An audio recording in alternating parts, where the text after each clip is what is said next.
উপদেষ্টা জনাব মোহাম্মদ ফাউজুল কবির খান, জনাব আদিলুর রহমান এবং সৈয়দ আলী জোয়ানা হাসানকে আজকে এসে এর নিশ্চয়তা প্রদান করতে হবে। হামলায় আহত সকল শিক্ষার্থীদের চিকিৎসার ব্যয়ভার সরকারকে বহন করতে হবে এবং উক্ত আন্দোলন চলাকালীন সময়ে সকল শিক্ষার্থীদের সুরক্ষা নিশ্চিত করতে হবে।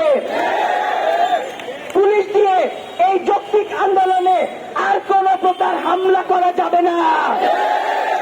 এক পুলিশ দিয়ে এই আন্দোলন, পুলিশ দিয়ে এই আন্দোলন, পুলিশ দিয়ে এই আন্দোলন।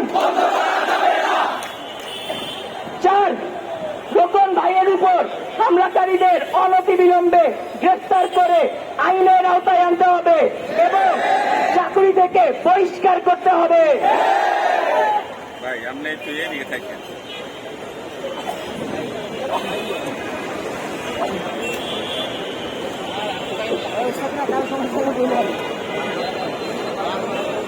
5, যেসব পুলিশ এই নেককারজনক হামলার সাথে জড়িত তাদের বহিষ্কার করতে হবে।